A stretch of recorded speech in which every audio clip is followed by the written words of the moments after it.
لله وكفى وسلام على عباده الذين اصطفى أما بعد فأعوذ بالله من الشيطان الرجيم بسم الله الرحمن الرحيم الذين ينفقون أموالهم في سبيل الله ثم لا يتبعون ما أنفقوا منا ولا أذى لهم أجرهم عند ربهم ولا خوف عليهم ولا هم يحزنون صدق اللہ العظیم۔ محترم بزرگ و عزیز دوستوں،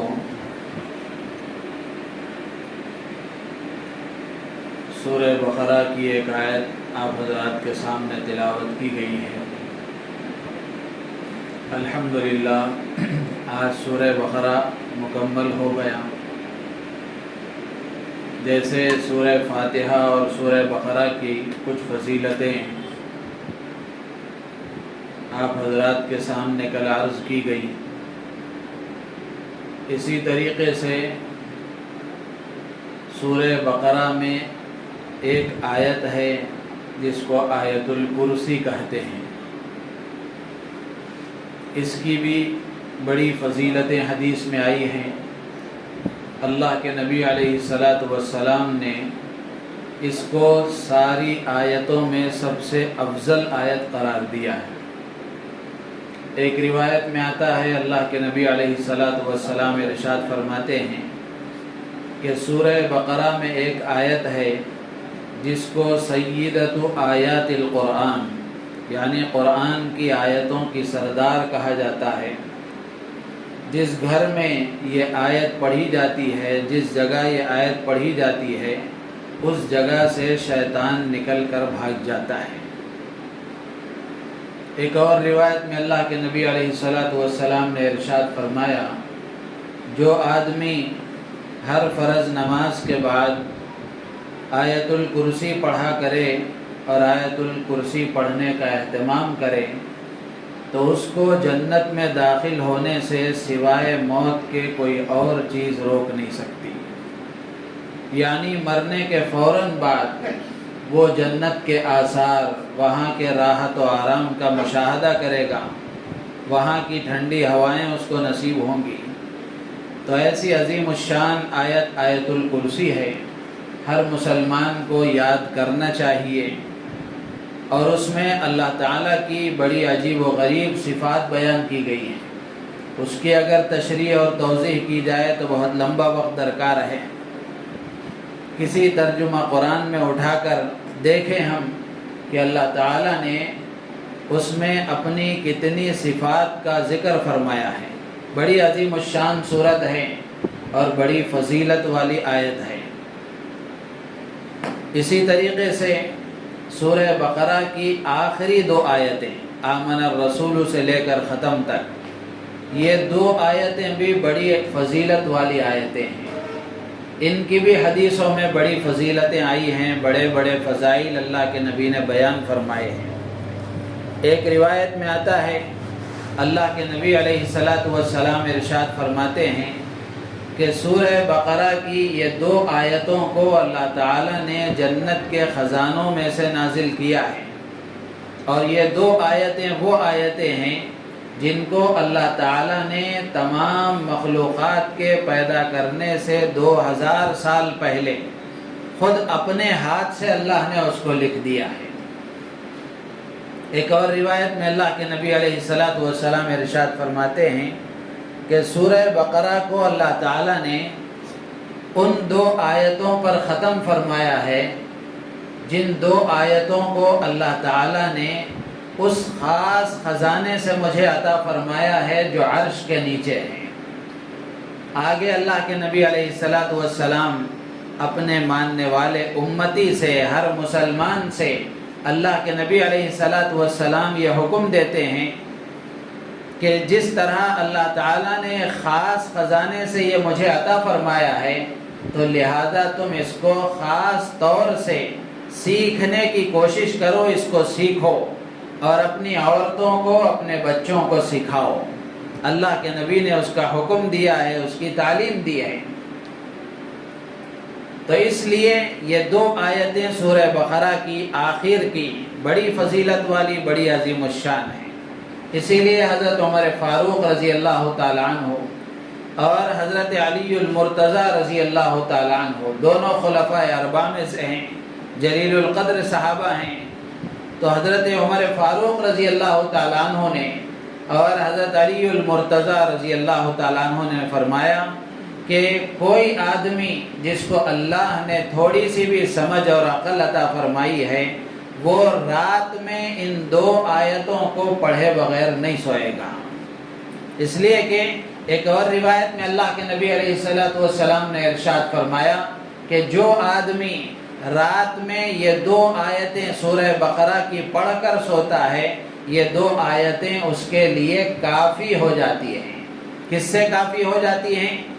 ایک اور روایت میں اللہ کے نبی علیہ السلام نے ارشاد فرمایا کہ یہ 2 آیتیں تہجد کی نماز کے لیے اس کی طرف سے کافی ہو جاتی ہیں۔ یعنی یہ 2 آیتیں آدمی پڑھ کر سوتا ہے، اللہ تعالیٰ اسے تہجد کا بھی ثواب عطا فرماتے ہیں، بلاؤں سے حفاظت فرماتے ہیں، شیاطین کے اثرات سے اللہ تعالیٰ اسے محفوظ رکھتے ہیں۔ تو اس لیے سورہ بقرہ پوری پڑھنے کی عادت ڈالنا چاہیے، سیکھنا چاہیے اور روزانہ اس کی تلاوت کا اہتمام کرنا چاہیے۔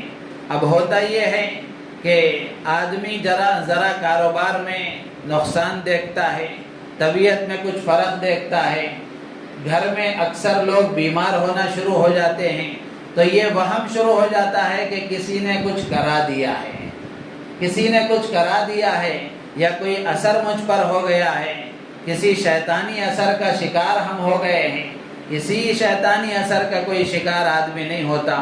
ہاں اثرات ضرور ہوتے ہیں، شیاطین کے اثرات بھی ہوتے ہیں، جادو کے اثرات بھی ہوتے ہیں، جنات کے اثرات بھی ہوتے ہیں، وہ اپنی جگہ ہیں، لیکن آدمی کی اپنی بدعملی کی نحوست ہی بہت زیادہ ہوتی ہے۔ نمازوں کا چھوڑنا، ذکر و اذکار کا چھوڑنا، مسنون دعاؤں کا چھوڑنا اور قرآن کی تلاوت کا چھوڑنا، یہ کیا کم نحوست کی چیزیں ہیں۔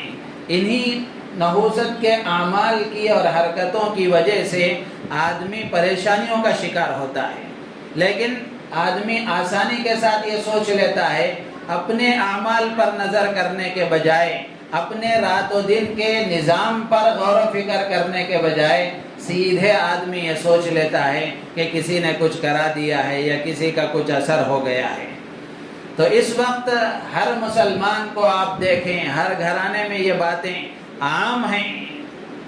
تو اس لیے ان اثرات سے بچنے کے لیے، ان پریشانیوں سے نجات کے لیے سورہ فاتحہ کا اہتمام کرنا چاہیے، روزانہ گھر میں سورہ بقرہ کے پڑھنے کا اہتمام کرنا چاہیے، اور رات میں خاص طور سے سوتے وقت میں سورہ بقرہ کی ابتدائی 4 آیتیں، آیت الکرسی اور اس کے بعد کی 2 آیتیں اور سورہ بقرہ کی آخری 2-3 آیتیں، ان کے پڑھ کر سونے کا اہتمام کرنا چاہیے کہ یہ قرآن اللہ کا کلام ہے، قرآن اللہ کا کلام ہے، اس کی برکتیں، اس کی نوازشیں، اس کی عطائیں، اس کا اثر ضرور ہوتا ہے۔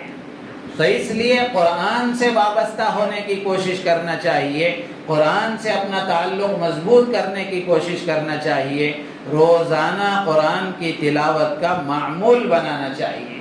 تھوڑا سا ہی 1 صفحہ پڑھیں، پاؤ پارا پڑھیں، آدھا پارا پڑھیں، اللہ نے پڑھنا سکھایا ہے، پڑھنے کی توفیق دی ہے، تو ہماری ذمہ داری بنتی ہے جن کو قرآن پڑھنا آتا ہے ان کے لیے اللہ کا بہت بڑا احسان ہے، بہت بڑی نعمت اللہ نے ان کو دی ہے۔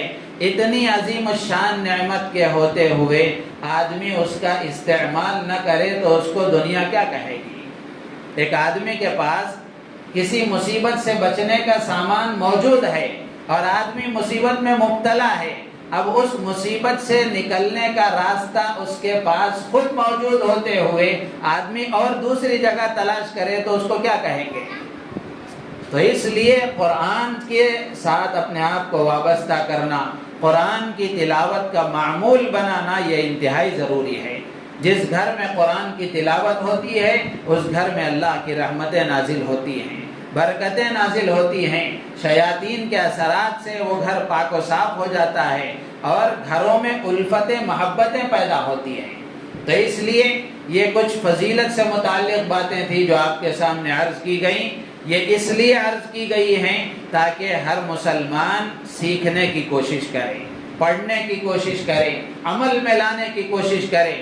جب آدمی پڑھے گا، سمجھے گا، عمل کرے گا تو اللہ تعالیٰ اس کی سر کی آنکھوں سے اسے اس کے فائدے دکھائے گا۔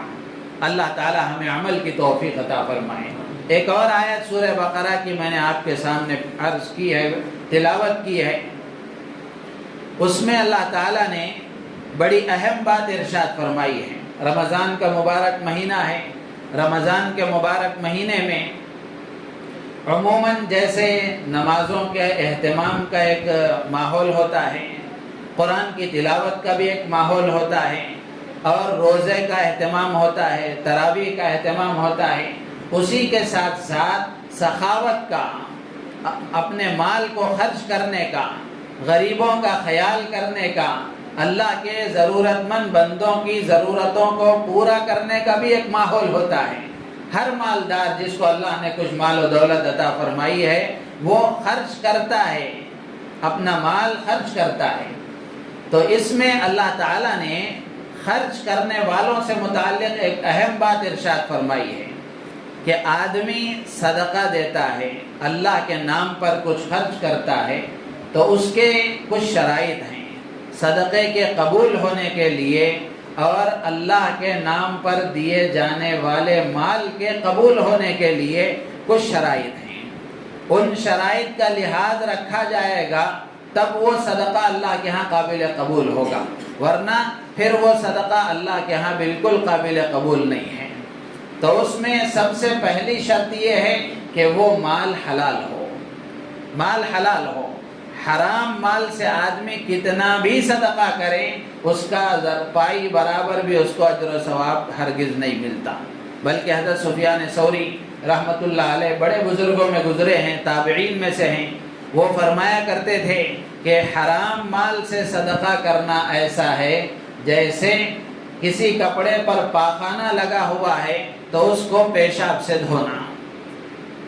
اگر آپ اس کو پیشاب سے دھوئیں گے تو ظاہری جو نجاست کپڑے پر لگی ہے وہ تو ختم ہو جائے گی، لیکن کپڑا پاک نہیں ہوگا، کپڑا پاک نہیں ہوگا۔ تو بالکل اسی طریقے سے وہ فرماتے تھے کہ حرام مال سے آدمی اگر صدقہ کرے گا تو وقتی طور پر کسی ضرورت مند کی ضرورت تو پوری ہو جائے گی، لیکن صدقے کا ثواب نہیں ملے گا، صدقے کی جو برکتیں ہیں وہ حاصل نہیں ہوں گی، صدقے کے جو فائدے ہیں وہ حاصل نہیں ہوں گے۔ تو اس لیے حرام مال سے اپنے آپ کو بچانے کی کوشش کرنا چاہیے، صدقے میں حلال مال کے دینے کا اہتمام ہونا چاہیے۔ اور دوسری شرط یہ ہے کہ نیت اچھی ہو، نیت اچھی ہو، نیک نیتی کے ساتھ دیا جائے۔ کیا نیت ہونی چاہیے؟ نیت یہ ہو کہ میں اللہ کے ایک ضرورت مند بندے کی ضرورت کو پورا کر رہا ہوں، یہ اس لیے تاکہ اللہ راضی ہو جائے، اللہ خوش ہو جائے۔ اللہ کی دی ہوئی یہ نعمت کا میں اللہ کی طرف سے گویا شکریہ ادا کر رہا ہوں، محض اللہ کو راضی کرنے کے لیے، کوئی اور نیت نہ ہو۔ کوئی اور نیت اگر اس میں شامل ہو گئی تو پھر یہ صدقہ منہ پر مار دیا جائے گا۔ تو تیسری شرط یہ ہے کہ جس کو ہم صدقہ دے رہے ہیں، جس کو ہم صدقہ دے رہے ہیں اس سے متعلق ایک اہم بات اس آیت میں اللہ تعالیٰ نے بیان فرمائی ہے کہ آدمی صدقہ دینے کے بعد جس کو آدمی صدقہ دے رہا ہے اس پر احسان نہ جتائے، اس کو تکلیف نہ دے۔ یہ دو چیزیں آدمی کے صدقے کو ضائع کر دیتی ہیں۔ اللہ تعالیٰ نے قرآن میں ایمان والوں سے خطاب کر کے فرمایا بعد کی آیتوں میں، یا ایھا الذین آمنوا لا تبطلوا صدقاتکم بالمن والاذی، اے ایمان والو اپنے صدقات کو احسان جتا کر، تکلیف دے کر، ستا کر، ایذا پہنچا کر اپنے صدقات کو باطل مت کرو۔ تو جس کی ضرورت ہم پورا کر رہے ہیں، جس کو ہم پیسہ دے رہے ہیں، جس کو ہم صدقہ دے رہے ہیں، اس پر احسان ہرگز نہیں جتانا چاہیے۔ اللہ فرماتے ہیں الذین ينفقون اموالهم فی سبیل اللہ، جو لوگ اللہ کی راہ میں اپنا مال خرچ کرتے ہیں، یعنی اللہ کو راضی کرنے کے لیے اللہ کے نام پر دیتے ہیں، ثم لا يتبعون ما انفقوا منا ولا اذى، پھر اس کے بعد دینے کے بعد احسان نہیں جتاتے اور جس کو دیا ہے اس کو نہیں ستاتے، اللہ فرماتے ہیں لہم اجرہم عند ربہم، ان کے رب کے پاس ان کے صدقے کا اجر ہے، ولا خوف علیہم ولا هم يحزنون، اور ان لوگوں کے بارے میں اللہ نے بشارت دی کہ ان پر کوئی خوف نہیں ہوگا، کوئی غم نہیں ہوگا قیامت کے دن۔ شرط کیا ہے؟ دے کر احسان نہیں جتانا۔ احسان جتانے کی الگ الگ شکلیں ہیں، صرف زبان سے بولنا ہی نہیں ہے۔ احسان جتانے کے لیے آدمی دوسروں کے سامنے تذکرہ کرے کہ میں نے اس کو اتنے پیسے دیے، میں نے فلاں ضرورت اس کی پوری کی، وہ میری ہی تعاون سے اتنا اوپر پہنچا ہے، وہ میرے ہی پیسوں کی وجہ سے اتنا آگے گیا ہے، دوسروں کے سامنے اس کا تذکرہ کرے گا تو ظاہر سی بات ہے یہ بھی احسان جتانے میں داخل ہے اور جس کو دیا ہے اس کو تکلیف دینے میں داخل ہے۔